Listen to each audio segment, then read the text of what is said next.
She wanted them to adopt a morality clause where neither of them would introduce new relationships to the children during the first 90 days of that new relationship.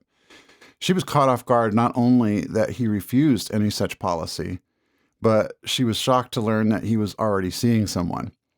Now, this unexpected collision on what she believed was a shared value had suddenly exposed the chasm between them.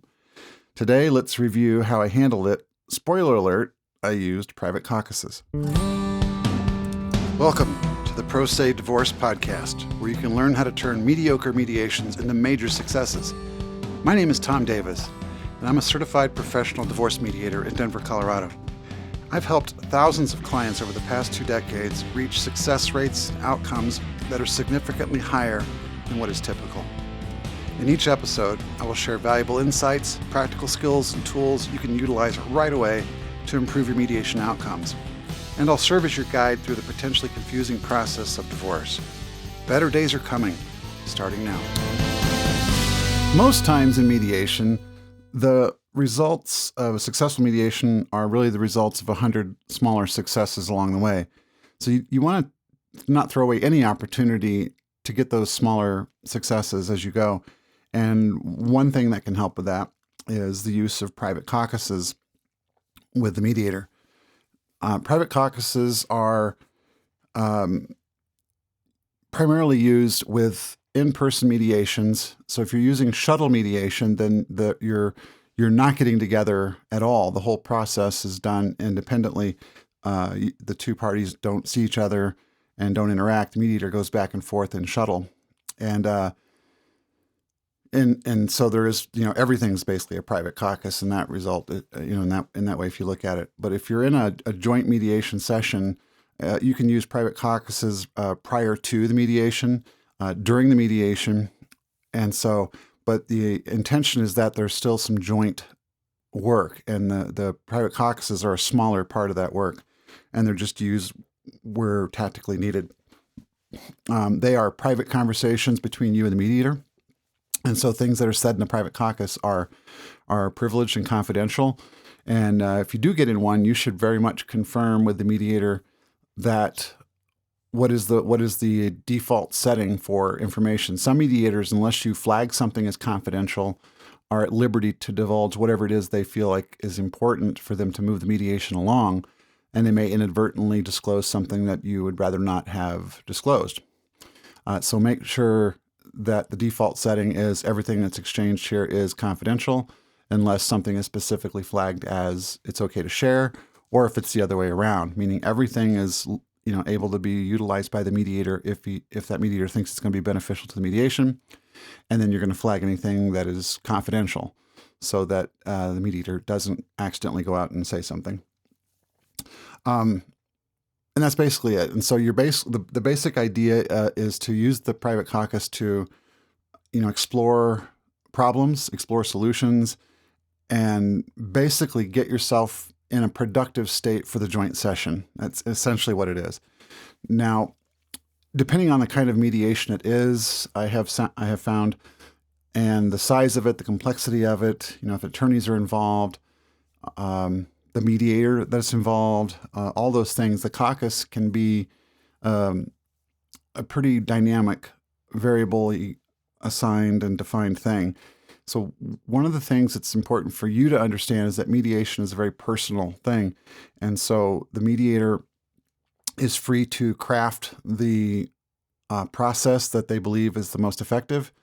And that may change based on the type of case it is, whether you're doing financials mediation, or you're doing parenting plans, or you're doing some post-decree work, if you have a high conflict couple or not. All these factor into the different approaches that a mediator may use. And so ultimately the process is really flexible. And so, I might utilize a private caucus differently than another mediator. And that might be entirely different from how you do a private caucus with an insurance case, or, with if it's a lawyer, a mediator who's running the session. So all those things are there. So just realize there's a lot of flexibility in there.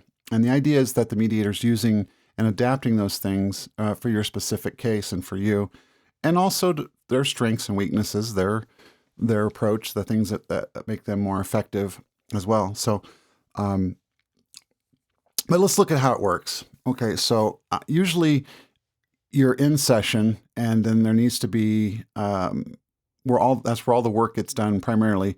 But then there's certain places where you can utilize the private caucus. So you can do it in session, like right in the middle of the session, say, hey, can I have a minute?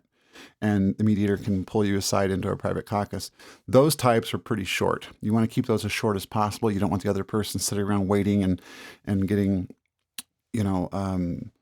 frustrated or feeling ignored or anything like that. So you want these to be shorter private caucuses, and then you resume the session. They can be prior to the mediation sessions. You can schedule them prior to getting into the main session.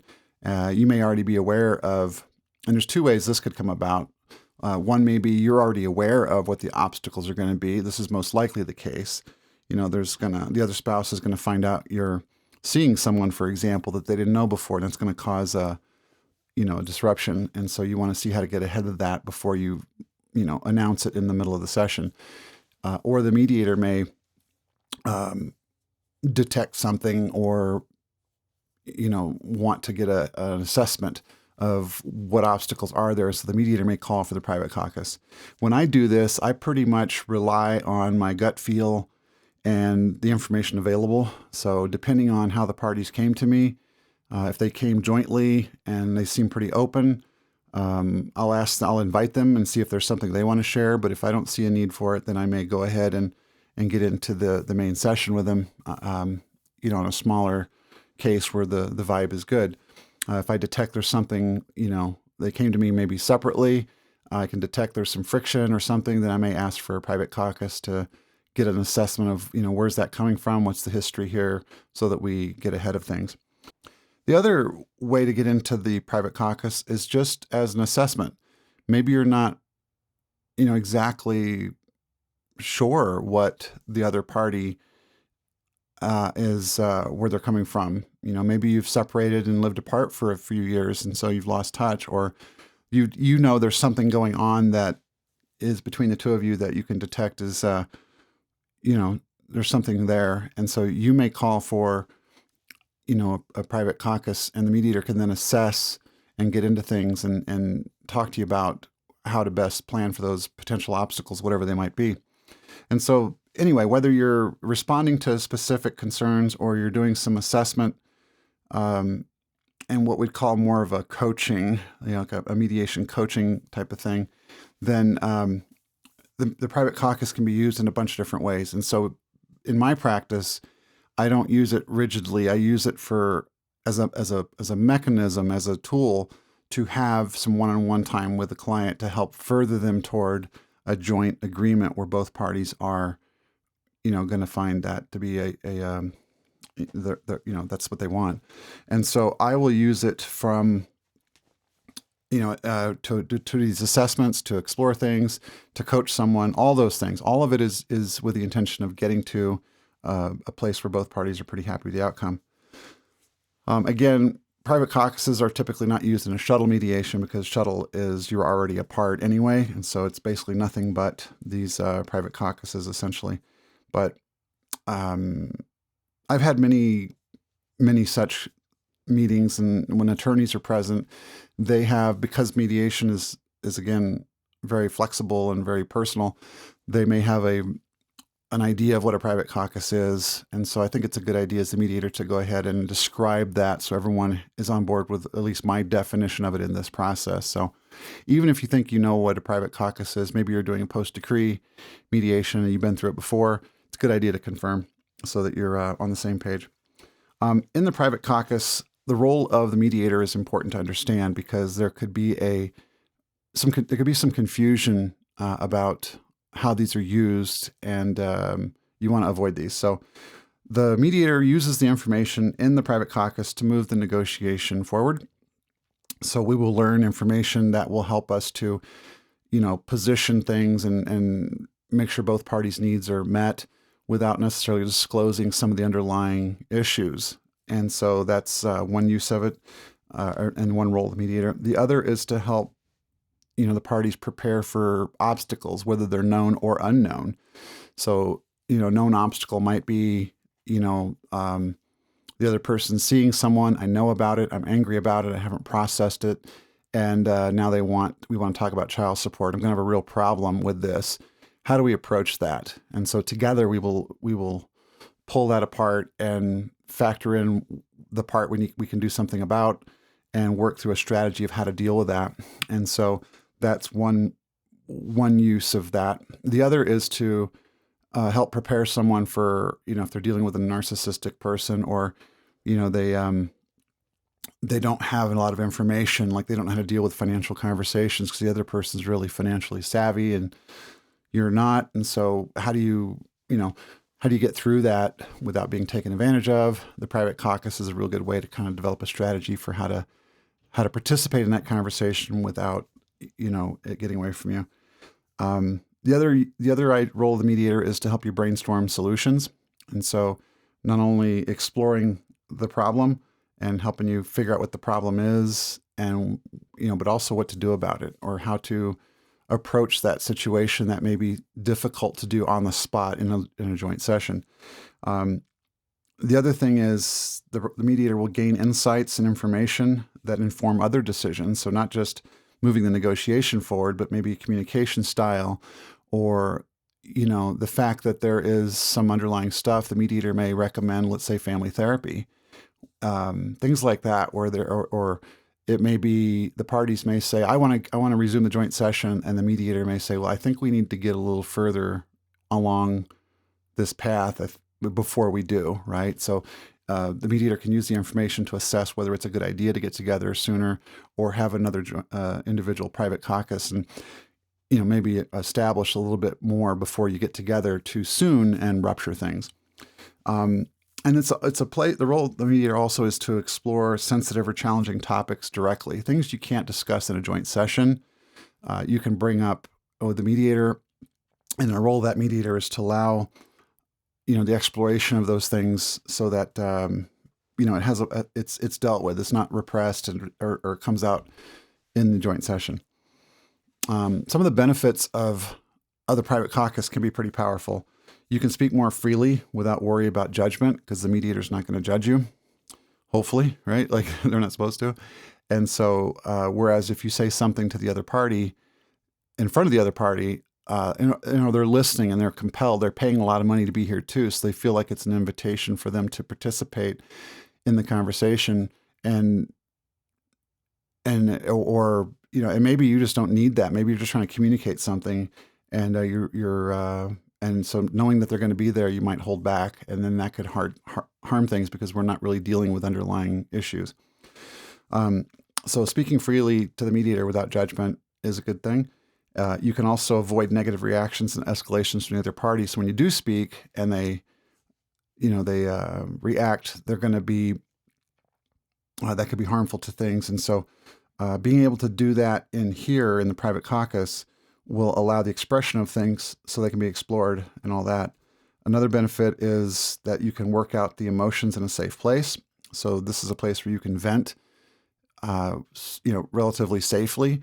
So you can say things that are, frustrating for you that maybe you wouldn't want to say in front of the other party because they're sensitive to it too, and it might cause an escalation. So you're able to just express yourself more freely. The mediator's not going to hang on to the derogatory parts of your emotional journey. They're going to be, trying to listen for other things. And so, unlike let's say your spouse or the person you're in mediation with is going to key in on those things, the mediator is just the opposite. They're going to key in on the other things, the substance of the agreement, not the emotion that attached to it. And so that's a really good benefit of the private caucus. You can think through approaches to obstacles and come up with potential solutions or approaches to them. So you can, in the private caucus, think about strategies for approaching difficult topics. You can explore the potential solutions for those things. So you have a few things in mind when we get in the joint session. You're going to be better equipped to have something to contribute to that. You can get some coaching. The mediator can give you some coaching.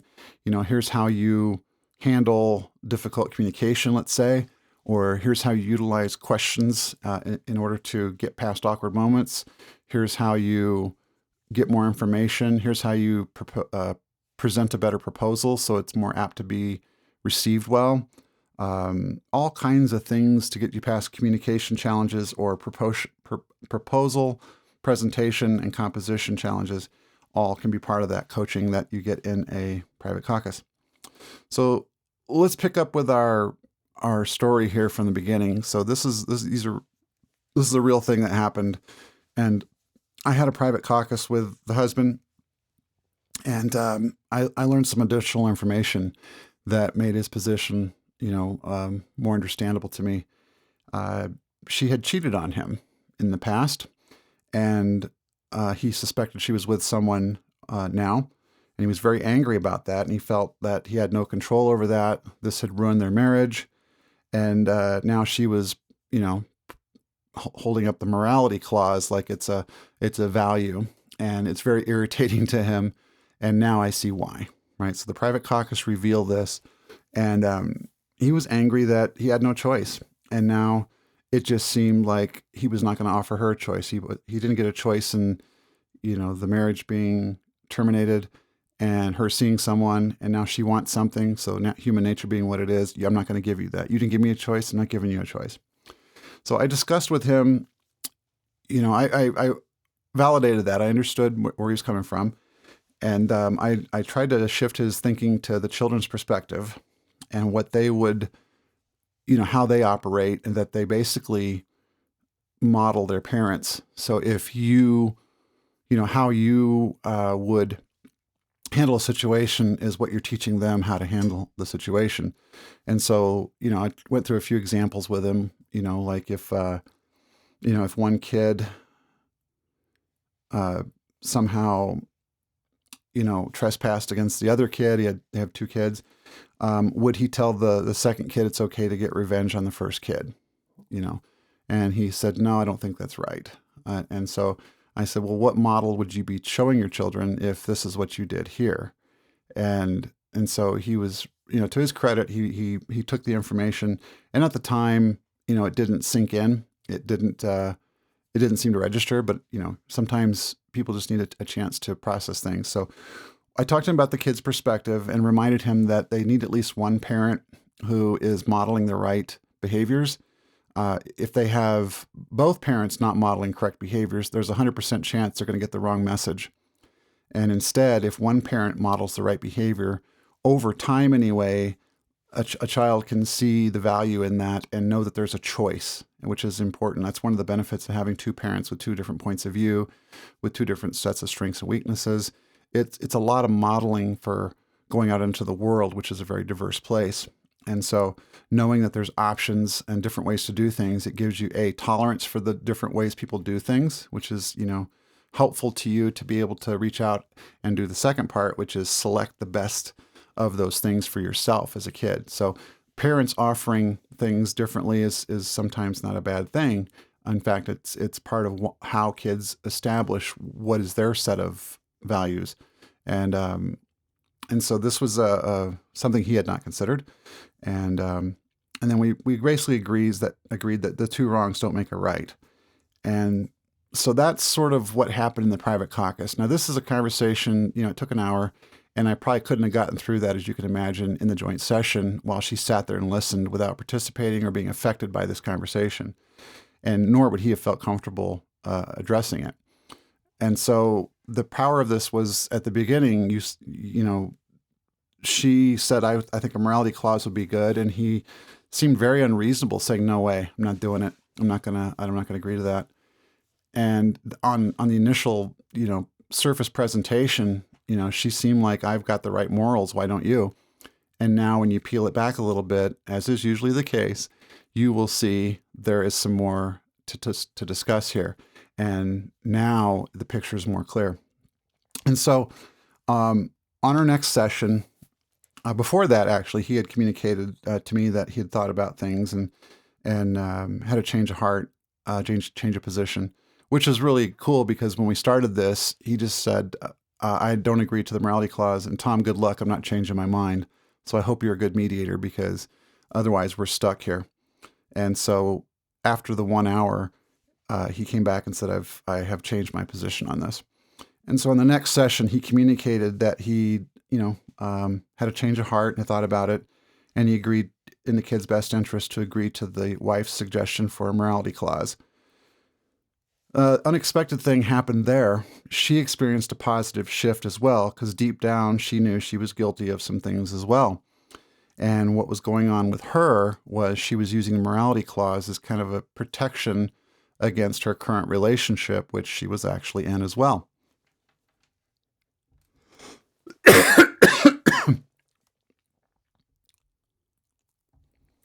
So by him agreeing to the morality clause, it brought them together, and then she shifted from trying to protect herself from a new relationship to thinking about the same topic of protecting the child, really through the implementation of this morality clause.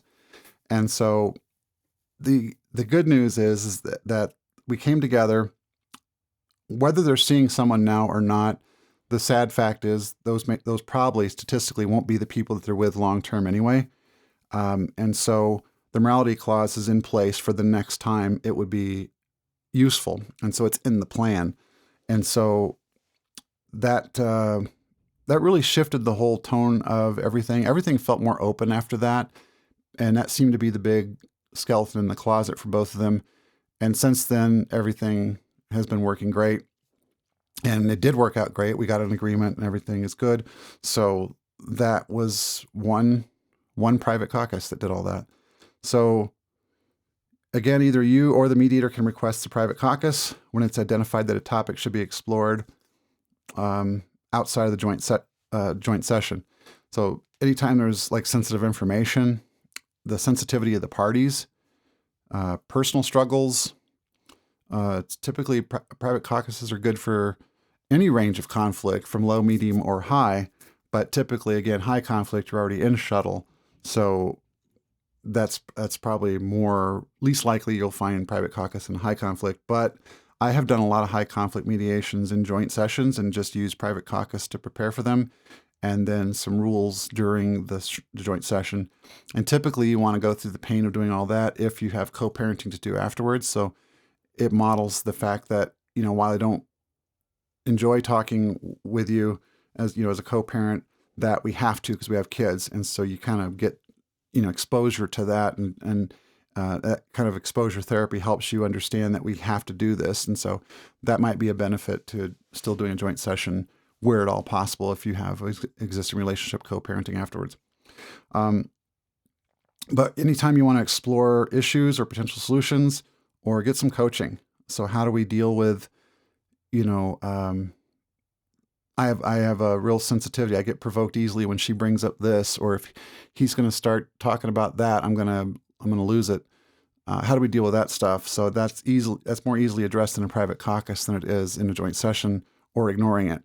And so, I didn't use these very much when I first started, but now I suggest them a lot more freely, and clients are reaching out more to discuss things, and it's been very helpful. So, if you're a mediator, if you're not working with me and your mediator doesn't suggest them, you know about them now, and you know that they can be very valuable and useful to overcome some challenges that may not otherwise be, approachable. So anyway, that's kind of a primer on the private caucus. So hopefully that's helpful to you, and that you get something out of that will move you through some things a little bit smoother. So next time we're going to be exploring concerns for parenting plans and how to prepare for your parenting plan sessions. This has been Tom Davis. Thank you for joining me today. Remember to protect every accomplishment you make together, and that setbacks are just wins in the making.